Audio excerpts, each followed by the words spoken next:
Hi, everybody. What's up? I am Dr. Olivia Joseph of the Wellness Connection, and with me I have Dr. Anthony Pasek.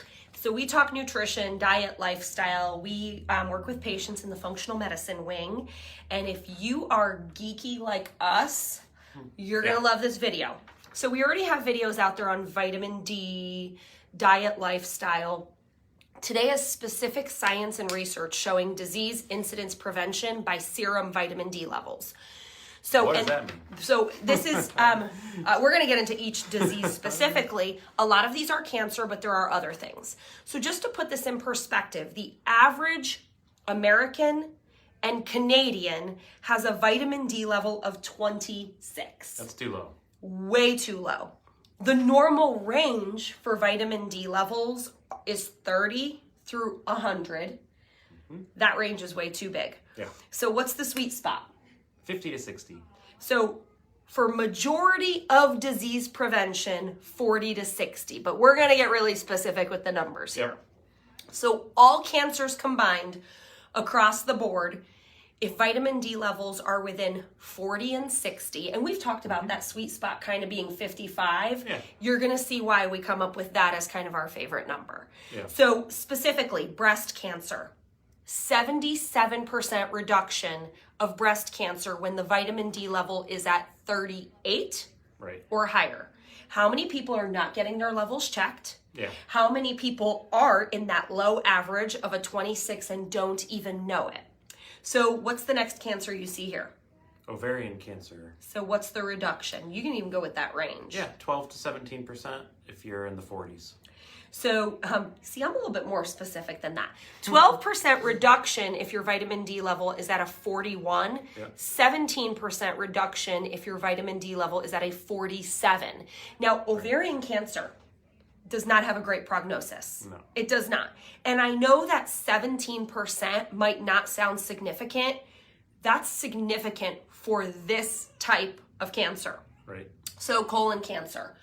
And I got to say one thing about colon cancer. It is hitting a younger and younger demographic. And unfortunately, because the younger you are, you're not privy to a lot of this colon cancer screening tools. Yeah. So what's happening is people are getting diagnosed younger with a higher mortality or death rate. Why? Because they're getting misdiagnosed as, it's IBS, it's IBD, could be colon cancer. And unfortunately, those things can progress in a younger demographic. So the number for colon cancer, this is very significant, a 60% reduction of colon cancer with a vitamin D level of 43 or greater. That's pretty good. That's pretty freaking fantastic, right? Yeah. Non-Hodgkin's lymphoma, I'll let you do that one. 12 to 18%, 34 to 38.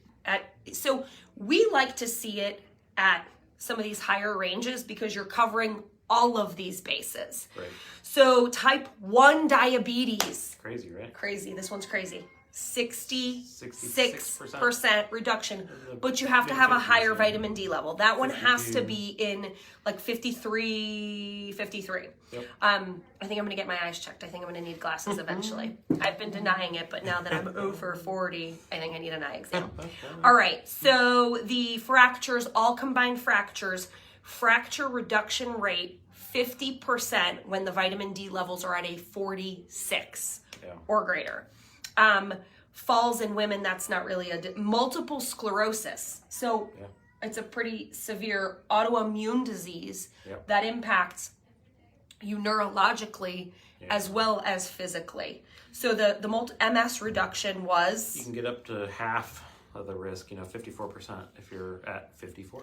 That's another one that requires a higher vitamin D for prevention. So I'm liking these odds. And even heart attack risk in men, 30% reduced when their vitamin D levels are 35 or higher. Right. Why would that be? This is one that we brought up. I see all the time high C-reactive protein in people with low vitamin D. It's an inflammation marker. An inflammation marker that shows you your heart attack risk factor. Right. Causes belly fat, insulin resistance, weight loss resistance. You see it all the time in people with diabetes and cardiovascular disease.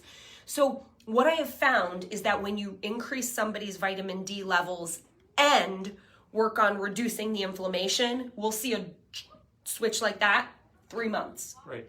But if you're only working on one at a time, just taking vitamin D, this could be the frustration among people who say, oh, I took vitamin D and my levels barely budged. Yeah. That's the first thing we'd look at is, well, let's look at your inflammation, because your body could be using all of this vitamin D to fight against inflammation instead of not only protect your immune system, but vitamin D is used for bone density, Yep. hormone health, Right. cognitive function. Can you think of anything else? Immune system. Yep. Right. So just to name a few. Right. So kidney cancer, reduction of 49%. 49% at a level of 49 or higher. Pretty good. And the last but not least is endometrial cancer, which would be within the uterus. 37% reduction at a level of 49 or higher. Yeah. So here's something I want to put in perspective.